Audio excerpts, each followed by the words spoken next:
Kamu lagi nyari asuransi perjalanan untuk liburan atau pembuatan visa? Ini dia beberapa rekomendasi asuransi perjalanan yang menjadi pilihan para traveler. Buat kamu yang hobi jalan-jalan, gak ada salahnya menyisihkan uang atau budget yang dimiliki untuk membeli asuransi perjalanan. Kenapa? Gak mau kan pas udah di luar negeri, ternyata terkena musibah. Lebih parahnya lagi kalau harus mengeluarkan biaya medis yang tinggi jika amit-amit harus masuk rumah sakit. Biasanya perlindungan yang diberikan oleh asuransi perjalanan yaitu mengganti kerugian seperti pembatalan dan perubahan perjalanan, kerusakan dan kehilangan bagasi, pengobatan di luar negeri, penyalahgunaan kartu kredit, santunan kecelakaan. Asuransi perjalanan juga menjadi salah satu persyaratan dalam pembuatan visa Schengen, di mana harus nge-cover biaya medis minimal sebesar 30.000 euro. Apalagi sejak pandemi ya, beberapa negara juga mengharuskan turis yang ingin berkunjung untuk memiliki travel insurance. Nah, aku akan ngerangkum beberapa jenis asuransi perjalanan, lengkap dengan manfaat, biaya premi, kelebihan kekurangan, serta testimoni saat melakukan klaim.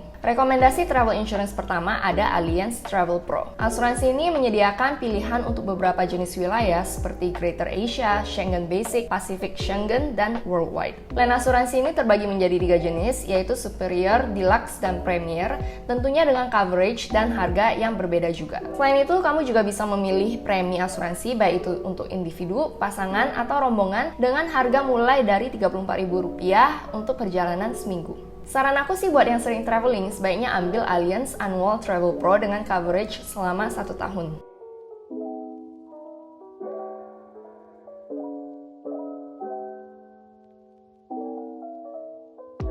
Rekomendasi selanjutnya ada asuransi AXA Mandiri yang menyediakan paket untuk perjalanan domestik dan internasional. Kamu juga bisa pilih 3 plan, ada standar, platinum, gold dengan tanggungan individu, pasangan, atau keluarga. Nah, untuk cakupan wilayahnya sendiri dibagi menjadi Asia dan worldwide, including Schengen. Kalau dilihat dari tabel manfaat yang diberikan, kurang lebih sih nggak jauh berbeda ya dengan Allianz. Hanya saja aku nggak nemuin tabel premi seperti yang disediakan oleh Allianz. Kalau dari sumber lain sih, minimum premi untuk travel insurance AXA Mandiri yaitu Rp35.000 untuk domestik dan Rp74.000 untuk internasional.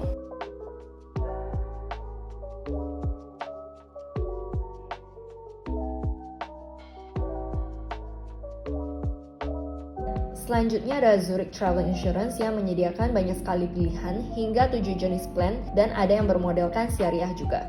Rekomendasi nomor 4 ada Tokio Marine. Tokio Marine merupakan perusahaan asuransi dari Jepang yang sudah berdiri cukup lama. Perusahaan ini juga memiliki beberapa kantor cabang di beberapa wilayah Indonesia. Nah, asuransi ini menawarkan beberapa pilihan plan mulai dari Superior atau Deluxe untuk domestik dan Titanium, Platinum, Diamond untuk internasional. Kamu juga bisa memilih add-ons atau layanan tambahan seperti perlindungan terhadap hewan peliharaan yang ditinggalkan hingga perjalanan yang harus dibatalkan karena alasan apapun. Yang terakhir ada Assist Card. Assist Card ini agak unik ya, karena namanya tuh nggak terlalu familiar, apalagi jika dibandingkan dengan perusahaan asuransi besar yang ada dalam list ini. Tapi, beberapa traveler memilih untuk menggunakan asuransi ini karena hanya perlu menunjukkan kartu ini ketika berobat. Preminya lebih mahal ya, aku coba pesan di situsnya langsung untuk perjalanan selama 1 minggu, harganya tuh di sekitar $15-an atau setara 240 ribuan rupiah.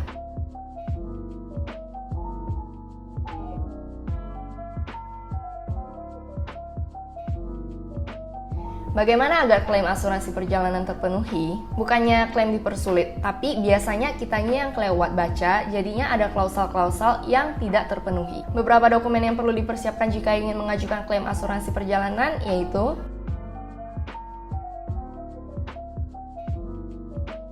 dengan melengkapi dokumen di atas, tentu akan mempermudah saat mengajukan klaim. Walaupun kita punya asuransi kesehatan pribadi, sebaiknya tetap harus membeli asuransi perjalanan. Kalau aku pribadi pakai Allianz Annual Travel Pro yang plan worldwide superior dengan premi sekitar 1,6 juta rupiah itu untuk per tahun. Untuk masalah asuransi, aku cukup konservatif ya. Walaupun banyak pilihan online, aku lebih nyaman mendatangi kantor asuransi langsung atau melalui agen biar bisa langsung dikontak jika terjadi sesuatu. Kamu punya rekomendasi travel insurance lain? Share ya pengalaman kamu di kolom komentar di bawah ini.